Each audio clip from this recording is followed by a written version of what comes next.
நம்ம cook with கோமாளியா இது. Hi hello guys, welcome to அபிசோ. இதில் என்ன பார்க்க போறோம்னு பார்த்தீங்கன்னா, நம்ம குக் வித் கோமாளி சீசன் 7ஓட ரிவ்யூ தான் பார்க்க போறோம். அது மட்டும் இல்லாம இதுல பாசிட்டிவ் எவ்வளவு இருக்கோ அதை விட அதிகமா நெகட்டிவ் இருக்கு. அது என்ன அதில் திருவிழா மொத்தமா பார்த்துலாம். அதுக்கு நம்ம சேனல் ஃபர்ஸ்ட் டைம் தான் சப்ஸ்கிரைப் பண்ணிக்கோங்க, லைக் பண்ணிட்டு பாருங்க. அண்ட் உங்களுக்கு எந்த இந்த ஷோல நெகட்டிவா தெரிஞ்சிச்சு கமெண்ட் பண்ணுங்க, நானும் பார்த்து தெரிஞ்சுக்கிறேன். ஓகே, வாங்க வீடியோக்குள்ள போலாம். இப்ப ஸ்டார்டிங்கா பாத்தீங்கன்னா பாசிட்டிவ்ல இருந்து ஆரம்பிச்சிடலாம். குக் வித் கோமாளி சீசன் 7ஓட ஒரு 4 பாசிட்டிவ் இருக்கு. அது என்னன்னு கேட்டீங்கன்னா, ஃபர்ஸ்ட் 1 என்னன்னு கேட்டீங்கன்னா, இப்போ வந்து ஃபார்மேட் சேஞ்ச் பண்ணாதான் கொஞ்சம் பாசிட்டிவா போயிருக்குன்னு சொல்லணும். ஏன்னா பாத்தீங்கன்னா இது வரைக்கும் குக் வித் கோமாளியிலே ஒரு கோமாளி ஒரு குக் வச்சு சமாளிச்சிருந்தாங்க. இப்ப 2 கோமாளி ஒரு குக்கு அந்த நிலைமையில தான் இப்ப இருக்கு. ஏன்னா வந்தவங்களுக்கு ஒருத்தவங்க சமைக்க தெரியும், ஒருத்தவங்க சமைக்க தெரியாது. சோ அந்த அளவுக்கு தான் இப்ப பண்ணிருக்காங்க. அதனால பாத்தீங்கன்னா ஒரு ஃபார்மேட் புதுசா கொண்டு வரணும், அது இல்லாம இன்னும் வெளில நம்ம மக்களுக்கு நிறைய தெரிய வைக்கணும் அப்படின்னு சொல்லிட்டு தான் இப்ப வந்து குக் வித் கோமாளி புதுசா ஃபார்மேட்டை கொண்டு வந்திருக்காங்க. இந்த ஃபார்மேட்டை பொறுத்தவரைக்கும் பாத்தீங்கன்னா ரொம்ப ரொம்ப பிளஸ் தான் சொல்லணும். ஏன்னா பாத்தீங்கன்னா இப்ப குக் வித் கோமாளி டிசிசில ஒரு கோமாளி ஒரு குக் வச்சு தான் இப்ப பண்ணிட்டு இருக்காங்க. அதே மாதிரி இங்கேயும் இப்படி பண்ணா ஒரே ஷோவா இருக்கும். அது கொஞ்சம் ஹிட் ஆச்சுன்னா கூட இந்த ஷோவை மறந்துருவாங்க அப்படின்னு சொல்லிட்டு தான் இப்ப மாத்திட்டாங்க. இதை ஒரு கப்புள் ஷோவா மாத்திருக்காங்க. சோ அது வரைக்கும் பாத்தீங்கன்னா ஒரு பிளஸ்ஸா தான் தெரிஞ்சு. அது மட்டும் இல்லாம ஸ்டோரிஸ் எல்லாமே பாத்தீங்கன்னா ஓரளவு நல்லா இருந்தது. அது மட்டும் இல்லாம நல்லா ஒரு ஃபர்ஸ்ட் பிளஸ்ங்கிறது இந்த ஃபார்மேட்டை சேஞ்ச் பண்ணி ஒரு பிளஸ் சொல்லலாம். அண்ட் நெக்ஸ்ட் பாசிட்டிவ் நம்பர் 2 என்னன்னு கேட்டீங்கன்னா, ஜட்ஜஸ். புதுசா இந்த ஜட்ஜஸ் தான் பாசிட்டிவ். ஏன்னா பாத்தீங்கன்னா போன சீசன் இந்த ஜட்ஜஸ் வந்து ரொம்ப கான்ட்ரவர்சி சிக்கினாங்க. அது மட்டும் இல்லாம இவங்க ஃபேக்கா வந்து மார்க் சொல்றாங்க அப்படின்னு சொல்லிட்டு நிறைய வந்துச்சு. அது மட்டும் இல்லாம ஃபுல்லாவே மேல் ஜட்ஜா இருக்காங்க, ஃபீமேல் ஜட்ஜ் வேணும்னு சொல்லிட்டு இப்ப போராடி இருக்காங்க போல. அதனால பாத்தீங்கன்னா ஃபீமேல் ஜட்ஜி ரோஜா வந்திருக்காங்க. அவங்களும் பாத்தீங்கன்னா இது வரைக்கும் கொஞ்சம் ஷோல வந்து அவங்க ஜட்ஜா இருந்திருக்காங்க. சோ அதனால பாத்தீங்கன்னா இப்ப பாத்தீங்கன்னா ரோஜா மேம் அவங்களும் பாத்தீங்கன்னா ஒரு பிளஸ்ஸா வந்து நிக்கிறாங்க குக் வித் கோமாளியில. அது அவங்களும் கொஞ்சம் ஃபன்ஸ் பண்றாங்க. சோ அது ஒரு பிளஸ்ஸா கொண்டு போயிருக்காங்க. அதுக்கப்புறம் பாசிட்டிவ் நம்பர் 3 என்னன்னு கேட்டீங்கன்னா, கப்புள்ஸ் என்ட்ரி. இந்த கப்புள்ஸ் என்ட்ரி இப்ப டிஃபரெண்டா இறக்கிருக்காங்கன்னு சொல்லணும். ஏன்னா கப்புள்ஸ் என்ட்ரி இருக்கும் போது ஒவ்வொருத்தருக்கும் ஒரு எமோஷனல் ஸ்டோரி இருக்கும், ஒரு இத்தர் ஸ்டோரி இருக்கும். அதை பாத்தீங்கன்னா 2 பேர் சேர்ந்து தான் பாத்தீங்கன்னா வெளியே வந்து எக்ஸ்பீரியன்ஸ் பண்ணிருப்பாங்க. இப்ப உள்ள வந்து இப்ப வந்து நாங்க 2 பேரும் இது பண்ணோம், இங்க இது பண்ணோம் அப்படின்னு சொல்லிட்டு நிறைய பண்ணியிருந்தாங்க. கப்புள்ஸா வந்தது இந்த இடத்துல பிளஸ்ஸா தெரிஞ்சதுதான் சொல்லணும். இவ்வளவுதான் இந்த கப்புள்ஸ்ல பிளஸ்ஸா தெரிஞ்சது, இது மட்டும் தான். அதுக்கப்புறம் பாத்தீங்கன்னா பாசிட்டிவ் நம்பர் 4 என்னன்னு கேட்டீங்கன்னா, ஆங்கர் கேட்டீங்கன்னா 2 ஆங்கருமா கேட்டீங்கன்னா இல்ல, ஜோயா வந்து பாத்தீங்கன்னா வந்தது ரொம்ப ரொம்ப பாசிட்டிவ் தான் சொல்லணும். ஏன்னு பாத்தீங்கன்னா ஜோயா வந்து சமையலுக்கு அப்படின்னு சொல்லிட்டு ஜி தமிழ் ஒரு ஷோ பண்ணியிருந்தாங்க. அந்த ஷோ பயங்கர ஹிட். அது யாரால ஜோயாவால தான் செம்ம ஹிட் ஆயிருச்சு. ஏன்னு கேட்டீங்கன்னா செம்ம ஃபன் பண்ணி வரவங்கள்ட்ட செம்ம ஃபன் பண்ணி கொண்டு போயிட்டு அதெல்லாம் பண்ணிக்கிட்டு இருந்தாங்க. அதே மாதிரி இங்கேயும் பண்ணுவாங்க அப்படின்னு சொல்லி கொண்டு வந்து வந்து சரியா தான் இருக்கு. ஏன்னா அவங்க பேசுறது ஒன்னும் புரியாது, அது ஒரு ஃபன்னா மாறுது, எல்லாமே மாறுறதுனால இந்த இடத்துல ஆங்கர்ல ஜோயா வந்து மிகப்பெரிய பாசிட்டிவா தெரியுறாங்க குக் வித் கோமாளி சீசன் 7ல. அண்ட் போனஸ் பாசிட்டிவ் பாயிண்ட்ஸ் என்னன்னு கேட்டீங்கன்னா 4 தான் சொல்லியிருந்தேன். 5வது ஒரு பாசிட்டிவ் பாயிண்ட், எல்லா கண்டஸ்டன்ஸுமே போனஸ் தான். எல்லா கண்டஸ்டன்ஸுமே பாசிட்டிவ் தான். ஏன்னா கண்டஸ்டன்ஸ் அப்படி எடுத்து வச்சிருக்காங்க. இந்த சீசன் 7ஓட கண்டஸ்டன்ஸ் மாசா எடுத்து வச்சிருக்காங்க, செம்மையா எடுத்து வச்சிருக்காங்க தான் சொல்லணும். எல்லாத்துக்கும் ஒரு பேக் ஸ்டோரி இருக்கட்டும், எல்லாமே செம்மையா கொண்டு போயிருக்காங்க. எல்லா கண்டஸ்டன்ஸும் மாசான கண்டஸ்டன்ஸ் தான். அது மட்டும் இல்லாம செம்ம கண்டஸ்டன்ஸ் தான். எல்லாம் காமெடி பண்றாங்க. இவங்க கோமாளி காமெடி பண்றாங்களோ இல்லையோ, இவங்க செம்ம காமெடி பண்ணிட்டு இருக்காங்க. கோமாளி எத்துக்கு வெளில போட்டுடலாம், அந்த அளவுக்கு தான் கேட்க தோணுது இப்ப. ஓகே இதுக்கு மேல ஏதாச்சும் பாசிட்டிவா இருக்கான்னு கேட்டீங்களா, அப்பெல்லாம் ஒண்ணுமே இல்ல. இதே வந்து எங்க பாசிட்டிவ் இருக்கு நம்ம தேடி கண்டுபிடிச்சு எடுத்துட்டு சொல்ற வேண்டியதா இருக்கு. அந்த அளவுக்கு இந்த சீசன் 7 கொண்டு போயிட்டாங்க. நானே ஃபர்ஸ்ட் சொல்லிட்டேன், சீசன் 7 புதுசா இருக்க போது ஃபர்ஸ்ட்ல இருந்து பார்க்க போறோம் அப்படின்னு சொல்லிட்டு இருந்தேன். ஆனா பாத்தீங்கன்னா இப்போ சீசன் 7 ஏன்டா கொண்டு வந்தீங்க அந்த அளவுக்கு கேட்க தோணுது. அது ஃபர்ஸ்ட் வீக்லயே இப்படி கொண்டு போய் நிப்பாட்டிட்டாங்க. போக போக என்னென்ன நடக்க போதோ. ஏன் இப்படிதான் சொல்றேன்னு கேட்டீங்க, நீங்க நெகட்டிவ் பாத்தீங்கன்னா உங்களுக்கே புரிஞ்சிடும். ஓகே ரைட், இப்ப நெகட்டிவ் ஆரம்பிச்சிடலாமா? பாசிட்டிவ் 4 பாசிட்டிவ் இருந்தா நெகட்டிவ் வந்து 6-7 நெகட்டிவ் கிட்ட இருக்கு. சோ அதை 1 by 1 பாத்திரலாம். அதுல ஸ்டார்டிங்கே ஒரு நெகட்டிவ் அப்படின்னு சொல்றது என்னன்னு கேட்டீங்கன்னா, காமெடி. குக் வித் கோமாளினாலே ஒரு comedy show, fun show, entertainment show. அது எல்லாத்தையும் இந்த இடத்துல மூடி மறைச்சிட்டாங்க தான் சொல்லணும். ஏன்னா காமெடியை வந்து கண்டென்ட்டா கொண்டு வர ஆரம்பிச்சிட்டாங்க. ஃபர்ஸ்ட் சீசன் 1ல இருந்து சீசன் 4 அவ்வளவுதான். சீசன் 4 வரைக்கும் எப்படி காமெடி வந்து நேச்சுரலா வந்ததோ இப்ப சுத்தமா இல்ல. இது நான் பண்றேன், நீங்க ஆக்ட் பண்ணு சொல்லிட்டு பண்ற மாதிரி தான் இருக்கு. ஏன்னா அந்த அளவுக்கு காமெடி போட்டு திணிக்கிறாங்க, ஃபன்னை போட்டு திணிக்கிறாங்க. என்டர்டைன்மெண்ட் சுத்தமா இல்ல. அந்த அளவுக்கு இப்ப வந்து குக் வித் கோமாளி மொத்தம் முடிச்சு விட்டாங்க தான் சொல்லணும். ஏன் கொண்டு வந்தாங்கன்னு சுத்தமா தெரியல. இவ்வளவு லேட்டா வந்தோம், ஏதாச்சும் புதுசா பண்ணுவாங்கன்னு பார்த்தா புதுசா பண்ணிருக்காங்க. பட் எதுவுமே ஒர்க் அவுட் ஆகலன்னு தான் சொல்லணும். இதுல வந்து காமெடி சுத்தமா செட் ஆகல. எல்லாம் காமெடியை பிடிச்சி திணிக்கிறாங்க. இந்த கோமாளி என்ட்ரி ஷாப்னா எப்படி இருக்கும் ஒரு சில சீசன்ல, இந்த சீசன்ல பாத்தீங்கன்னா ஏன் இந்த கோமாளி என்ட்ரி கொடுத்தீங்க அந்த அளவுக்கு தான் இருந்தது. ஏன்னா வரவங்கன்னா காமெடினா பண்ண காமெடியே பண்றாங்க. அதுக்கப்புறம் இது காமெடியான்னு கேட்கற அளவுக்கு பண்ணிட்டு இருக்காங்க. அந்த அளவுக்கு இப்போ வந்து நடந்து இப்ப பண்ணிட்டு இந்த காமெடியை மொத்தமா முடிச்சு விட்டாங்க, ஃபன்னை மொத்தமா முடிச்சு விட்டாங்க. ரைட், இந்த இடத்துல ஃபர்ஸ்ட் நெகட்டிவா நான் வந்து காமெடி ஃபன்னு தான் சொல்லுவேன்.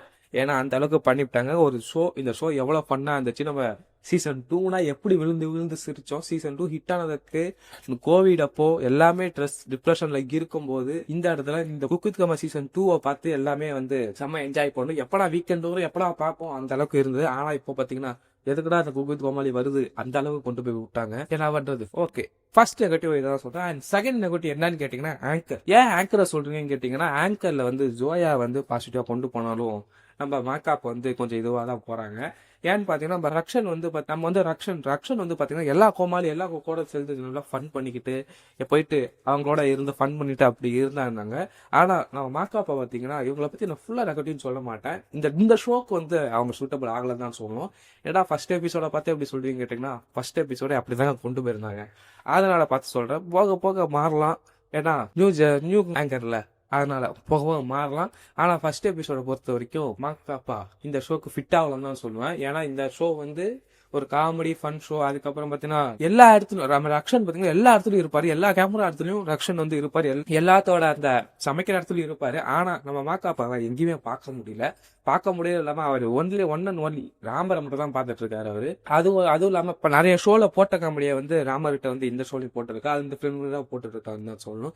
சிரிப்பே வரல. அங்க இருக்கவங்க எல்லாமே பாத்தீங்கன்னா சிரிக்கிற மாதிரி நடிக்கிறாங்களே தவிர அவங்களுக்கே சிரிப்போல எப்படி நமக்கு வரும்னு சொல்லி சுத்தமா தெரியல. அதனால மாக்காப்பா வந்து இந்த ஷோக்கு குக் வித் கோமாளிக்கு செட் ஆகலன்னு தான் சொல்லணும். போக போக செட் ஆகலாம். பட் என்ன பொறுத்த வரைக்கும் அது ரொம்ப கஷ்டம் தான் சொல்லணும். ஏன்னா ஆங்கர் மாக்காப்பா வந்து ரொம்ப சீனியர் ஆங்கர் தான் சொல்லணும். நம்ம விஜய் டிவில ஏகப்பட்ட ஷோ இந்த ஷோக்கு அவர் ஃபிட் ஆகல.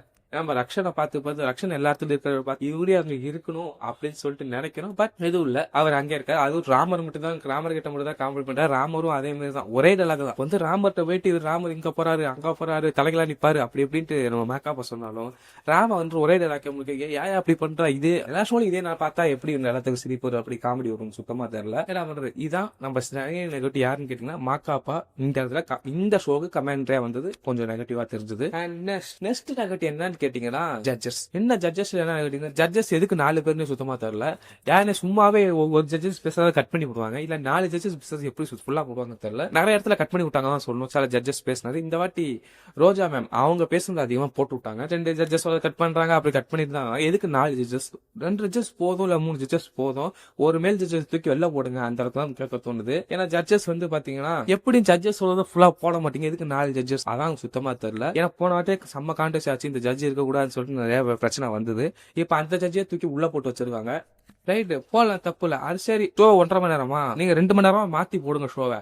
ஏன்னா எல்லா ஜட்ஜும் சொல்றத கேளுங்க. நீங்க யார் நல்லா சொல்றாங்களோ யார் இவங்களுக்கு எப்படி கெட்டதா சொல்றாங்களோ அவங்கள மட்டும் கட் பண்ணி போட்டுவிட்டு எதுக்கு ஏன் சுத்தமா தெரியல. சோ அடுத்த நெகட்டிவ் வந்து நான் ஜட்ஜஸ் தான் சொல்லுவேன். அண்ட் அடுத்த நெகட்டிவ் என்னன்னு கேட்டீங்கன்னா கோமாளிஸ். ஏன் கோமாளிஸ் சொல்றதுன்னு கேட்டீங்கன்னா கோமாளிஸ் அவங்க கோமாளி ஸ்பேஸா பண்றாங்க, காமெடியா பண்றாங்க, ஃபன்னா பண்றாங்க. அந்த அளவுக்கு கேட்க தோணுது. எல்லாம் ஓல்டு கோமாளியா இருந்தாலும் பண்ணுங்கிறது சுத்தமா இல்ல. ஏதாச்சும் ஒரு 3 கோமாளியாச்சும் புதுசா இறக்கி இருக்கலாம். ஆனா பாத்தீங்கன்னா ஒரு கோமாளி தான் வந்திருக்காங்க. அவங்களும் ஃபன் பண்ற மாதிரி தரும். இந்த ரேட்ல கோமாளிங்கிறது ஃபன்னுங்கிற சுத்தமாளி எதுக்கு கோமாளிஸ்ன்னு கேட்கறேன் ஃபர்ஸ்ட்டுங்க. ஏன்னா பாத்தீங்கன்னா நீங்க செகண்ட் எபிசோட பார்த்தா கோமாளிக்கு ஒரு எதுக்கு கோமாளின்னு தெரியல அந்த அளவுக்கு வச்சிருக்காங்க. ஏன்னா ஃபுல் அண்ட் ஃபுல் வந்து அவங்க கப்பிள்ஸே காட்டுறாங்க. கோமாளி சும்மா தான் நின்றுட்டு இருக்க மாதிரி இருக்கு. ஃபுல் அண்ட் ஷோவை பார்த்தாலே தெரியும். உங்களுக்கு கேட்ச் அப்படி தெரிஞ்சது கமெண்ட் பண்ணி. எனக்கு அப்படிதான் தெரிஞ்சது. கோமாளி சும்மா தான் நிக்கிறாங்க. ஃபன்னுங்க பேர என்ன பண்ற போறாங்களே சுத்தமா தெரியல. அது மட்டும் இல்லாம பண்ணதே இப்ப சீசன்ல எத்தனை சீசன்ல பண்ணி எது ஹிட் ஆச்சோ அதை மட்டும் தூக்கிட்டு வந்து பண்ற மாதிரி கூட இருக்கு. ஒரே இடத்துல நிக்கிறாங்க என்ன பண்றாங்கன்னு தெரியல. இவங்க 2 பேருமே சமைச்சிட்டு இருக்காங்க. எங்க சில எபிசோட் 2லனா கோமாளிஸ் எங்க போனாங்களே தெரியல. அந்த அளவுக்கு பாதி கோமாளிஸ் ஆளே காணா ஸ்டேஷன்ல. சுத்தமா ஆளே காணா கோமாளிஸ். எதுக்கு கோமாளிஸ் கொண்டு வந்தாங்க சுத்தமா எதுக்கு குக் வித் கோமாளிஸ் வச்சாங்க. குக் வித் கப்பிள்ஸ் வச்சுட்டு முடிச்சிருக்கோம் அந்த அளவுக்கு இருக்கு. கோமாளி சும்மா தான் நிக்கிறாங்க, இவங்களும் சும்மா தான் நிக்கிறாங்க. இதுல டாஸ்க்கும் ஒண்ணு கொடுத்தாங்க பாருங்க. அது சொல்லுங்க தேவை. இது வரைக்கும் எங்கேயுமே அந்த டாஸ்கா பார்த்தாலும் 10 நிமிஷம் வந்து 10 நிமிஷம் வந்து கழுத்துல மாட்டணும் எதுக்குன்னே சுத்தமா தெரியல. ரைட் குக் வித் கோமாளி வந்து இப்ப சீசன் புதுசா ஸ்டார்ட் பண்ணி இது வந்து ஃபர்ஸ்ட் எபிசோட நம்ம எல்லாமே அடாப்ட் ஆயிருப்போம். ஆனா இது வரைக்கும் ஒரு இதுல கொண்டு போயிட்டு இப்ப புதுசா கொண்டு போறதுனால நம்மளுக்கு இப்படி தெரிஞ்சாலும் தெரியலாம். பட் எல்லாமே வந்து கண்டென்ட்டுக்கு பெருசு. காமெடி கூட இப்ப கண்டென்ட் தான். இதை நான் சொல்றேன் இதை பண்றேன் நான் சொல்லு அப்படின்னு சொல்றேன். அந்த அளவுக்கு கண்டென்ட்ல கொண்டு போயிட்டு முடிச்சுட்டாங்க. ஏன்னா பண்றதும் சுத்தமா வரல. எங்க பார்த்தாலும் கண்டென்ட் அதுவும் காமெடி பண்ணாங்க பாருங்க. காமெடிங்கிறது அது காமெடியே இல்ல. இவங்க பார்த்து நான் சொல்ல மறந்துடுவோயா அப்படின்னு பழைய காமெண்ட்டை கொண்டு போய் விட்டுறாங்க. ஓப்பனா சொல்லலாம் ஜட்ஜஸ்க்கு அங்க சிரிப்பு இல்லை. அவங்க பண்றத பார்த்து நமக்கு எப்படி சிரிப்பு வரும் சுத்தமா தெரியல. ரைட் இந்த இடத்துல நம்ம கோமாளிஸ்க்கும் கொஞ்சம் நெகட்டிவ் இருக்குதான் சொல்லணும். அப்புறம் அடுத்த நெகட்டிவ் மிகப்பெரிய நெகட்டிவ் என்னன்னு கேட்டீங்கன்னா இந்த குக் வித் கோமாளி சீசன் 7 அதான் ஃபுல்லா சொல்லுவேன். ஏன்னா cook with Comali season 7 couples கொண்டு வந்தீங்கன்னா புதுசா கோமாளி இறக்கி இருக்கலாம், இல்ல ஜட்ஜஸ் ஒருத்தரை குறைச்சு கோமாளி நிறைய இறக்கி இருக்கலாம். கப்புள்ஸ்க்கு வந்து ஒரு மிகப்பெரிய ஒரு பெஸ்டான ஒரு ஆனா பாத்தீங்கன்னா எல்லாத்தையும் முடிச்சு விட்டாங்க சொல்லணும். சரி, ஃபர்ஸ்ட் எபிசோட் ஆகுது, இன்னும் போக போக நிறைய எபிசோட் வரும், பார்ப்போம் அப்படின்னு நினைச்சா கூட இந்த கோமாளி நினைச்சாதான் வருத்தமா இருக்கு. ஏன்னா இப்ப கோமாளி இனிமேல் வெளில தெரிய மாட்டாங்க எப்படியோ. ஏன்னா நீங்க சும்மாவே தெரியும், சும்மாவே இந்த பாதி கோமாளி வந்து காமெடி பண்ற கோமாளி, ஃபன் பண்ற கோமாளி, அவங்க மட்டும் தான் வெளில தெரிவாங்க. இந்த இடத்துல கோமாளி யாருமே ஃபன் பண்ண மாட்டாங்க, காமெடி பண்ண மாட்டாங்க, எப்படி வெளில தெரிவாங்க சுத்தமா தெரியல. ரைட், எனக்கு குக் வித் கோமாளி சீசன் 7 இவன் லேட்டா வந்தது, ஏதாச்சும் புதுசா பண்ணுவாங்க, புதுசா ஏதாச்சும் கொண்டு போவாங்கன்னு பார்த்தா அப்படின்னா ஒண்ணும் இல்ல. நாங்க அதில் தான்டா பண்ணுவோம், அதே தான்டா பண்ணுவோம்னு சொல்லிட்டு தான் இப்ப இறங்கியிருக்காங்க. ரைட், ஓகே ஃப்ரெண்ட்ஸ், இதான் பாத்தீங்கன்னா நம்மளோட குக் வித் கோமாளியோட பாசிட்டிவ் நெகட்டிவ் ரிவ்யூ. உங்களுக்கு இந்த நெகட்டிவ் ஒரு பாசிட்டிவ்ல ஏதாச்சும் ஒரு மாற்று கருத்து இருந்தா கமெண்ட் பண்ணுங்க.